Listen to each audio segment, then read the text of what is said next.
د ژوند نغمه. ټول غلي دي، هیڅوک څه نه وایي. د ژوندانه نغمه غلې ده. په دغسې چوپه چوپتیا کې ذوقونه مري، فکرونه محوه کیږي، نشاط او خوښي لکه وحشي مرغه له انسانانو نه تښتي. زه غواړم د دغه سکوت طلسم مات کړم او خپله سرنده وغږوم.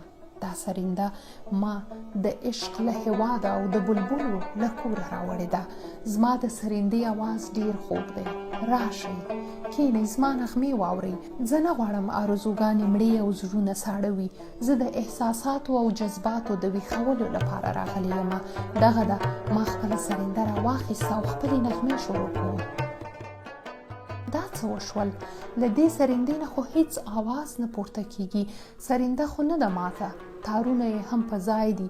دا ولې نه غږیږي؟ ولې بې سوره ده؟ له دې نه لویه ضایعه بله نشته. پوه شوم او وپوهېدم، دا سرنده د بلبلو له کوره او بې له ګلونو له خوا بل چیرته نه غږیږي.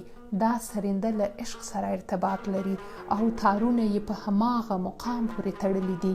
زه باید ګلزار ته ننوځم او د ګلونو په حرم کې د خپلې سرندې اواز واورم.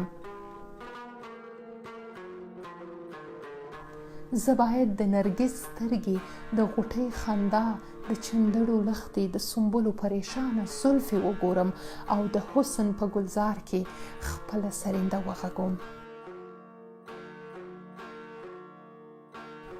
بې له دې نه دا خاموشي نه ورکیږي او خوشحالي نه پیدا کیږي. دا تورې وریځې باید د لمر او سپوږمۍ له مخې لیرې شي. د بلبلو پنجرې او قفسونه باید مات شي. د باغ تړلی ور باید بیرته شي چې خوشحالي راشي او ذوق و شعور سترګې وغړوي. د ژوند نغمه دغه تقاضا لري او بې له دې نه په ژوندانه کې نشاط او سرور نه پیدا کیږي.